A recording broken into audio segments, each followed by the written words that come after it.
नमस्कार. कधी विचार केलाय का की आपल्या पायाखाली हजारो किलोमीटर खोलवर नेमकं काय असेल? चला तर मग आज एका अशा प्रवासाला निघूया, थेट पृथ्वीच्या केंद्राकडे जाऊया आणि आपल्या या ग्रहाला आतून बाहेर पुन्हा एकदा समजावून घेऊया. हा एक असा प्रश्न आहे जो फक्त शास्त्रज्ञांनाच नाही तर आपल्या सगळ्यांनाच विचार करायला लावतो. पृथ्वीच्या आत दडलेलं हे रहस्य खरंच खूपच आकर्षक आहे. चला आज हे कोडं सोडवायचा प्रयत्न करूया. आता हे तर खरं आहे की आपण पृथ्वीच्या केंद्रापर्यंत प्रत्यक्ष खोदकाम नाही करू शकत, पण काही हरकत नाही. आजही आपली रंगीबेरंगी चिकणमातीच आपली वैज्ञानिक प्रयोगशाळा बनणार आहे. हिच्याच मदतीने आपण पृथ्वीच्या अंतरंगाची एक सोपी पण अगदी अचूक प्रतिकृती तयार करणार आहोत. भाग 1.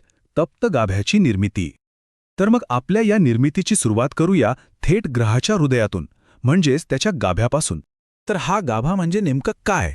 अगदी सोप्या भाषेत सांगायचं तर हा आपल्या ग्रहाचा सर्वात आतला आणि सगळ्यात उष्ण भाग आहे. इतका उष्ण की विचार करा, सूर्याच्या पृष्ठभागापेक्षाही जास्त याचे 2 स्तर आहेत. एकदम आतमध्ये एक घट्ट घन गोळा आणि त्याच्याभोवती वितळलेल्या धातूचा एक भला मोठा समुद्र. चला आता प्रत्यक्ष निर्मिती पाहूया. हा जो छोटा लाल गोळा आहे ना, तो म्हणजे प्रचंड दाबामुळे तयार झालेला घन आंतरगाभा. आणि ही पिवळी माती म्हणजे वितळलेल्या लोह आणि निकेलचा तो द्रव बाह्य गाभा, जो आता त्या लाल गोळ्याला पूर्णपणे वेढून टाकतोय. आणि आपला गाभा तयार आहे. हा फक्त मातीचा गोळा नाहीये, तर हे आहे आपल्या ग्रहाचं इंजिन रूम, त्याचं ऊर्जा केंद्र. याच द्रव बाह्य गाभ्याच्या हालचालीमुळे पृथ्वीचं एक शक्तिशाली चुंबकीय क्षेत्र तयार होतं, जे आपलं सूर्याच्या घातक किरणांपासून संरक्षण करतं. भाग 2. खडकाळ प्रावरणाचे आवरण. गाभा तर तयार झाला. आता आपण आपल्या प्रवासात पुढच्या स्तराकडे वळूया, केंद्रापासून बाहेरच्या दिशेने. प्रावरण हा पृथ्वीचा सर्वात जाड थर आहे, जवळपास 2900 किलोमीटर जाळीचा. तो जरी घन खडकांचा बनलेला असला तरी आतल्या प्रचंड उष्णतेमुळे तो एखाद्या घट्ट मधासारखा लाखो वर्षांपासून अगदी हळूहळू वाहत असतो. आता बघा, पुढचा थर किती विशाल आहे. ही जी निळ्या रंगाची माती आहे, म्हणजेच आपलं प्रावरण, ते त्या पिवळ्या गाभ्याला पूर्णपणे झाकून टेकत आहे. यावरून कल्पना येते की पृथ्वीचा केवढा मोठा भाग या प्रावरणाने व्यापलेला आहे. आता आपला निळा गोल तयार झालाय. याचा अर्थ पृथ्वीचा बहुतांश भाग पूर्ण झाला आहे. हाच तो विशाल प्रावरणाचा थर ज्याच्यावर आपलं भूकवच जणू काही तरंगत आहे. भाग 3. पातळ भूकवचाची रचना. आता आपण आपल्या प्रवासाच्या शेवटच्या आणि खरं तर आपल्यासाठी सर्वात महत्त्वाच्या टप्प्यावर आलो आहोत. हा तो नाजूक थर आहे जिथे आपलं अस्तित्व आहे, जिथे जीवन आहे. भूकवच किती पातळ आहे याची कल्पना करायची असेल तर एका सफरचंदाचा विचार करा. जशी त्याची साल असते ना, अगदी तितकंच पातळ आपलं भूकवच आहे. आणि याच पातळ सालीवर आपले पर्वत, महासागर आणि संपूर्ण सजीवसृष्टी वसलेली आहे. आता आपण आपल्या ग्रहाला अंतिम रूप देत आहोत. या पृष्ठभागावर काढलेल्या रेषा म्हणजे टेक्टॉनिक प्लेट्स.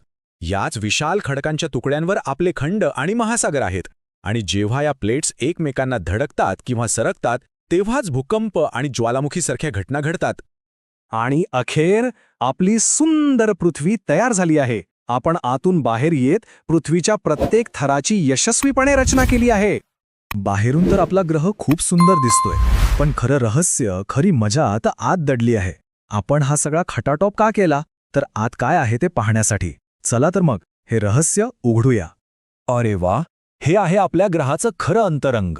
सर्व थर एकाच वेळी आपल्या डोळ्यांसमोर. किती अद्भुत दृश्य आहे हे. या एका चित्रात आपला संपूर्ण प्रवास दिसतोय. आतल्या लाल अंतर्गाभ्यापासून ते पिवळ्या बाह्यगाभ्यापर्यंत, निळ्या प्रावरणापासून ते अगदी वरच्या पातळ भूकवचापर्यंत सगळं काही अगदी स्पष्ट दिसतंय. तर या प्रवासातून आपण काय शिकलो? लाल रंग म्हणजे घट्ट घन अंतर्गाभा, पिवळा म्हणजे वितळलेला द्रव बाह्यगाभा, निळा म्हणजे अर्धघन प्रावरण आणि पृष्ठभागावरच्या रेषा म्हणजे आपलं घर, घन भूकवच. पाहिलात, या सोप्या प्रतिकृतीने पृथ्वीची गुंतागुंतीची रचना किती सहजपणे समजावून सांगितली. ही प्रतिकृती आपल्याला आजची पृथ्वी दाखवतीये.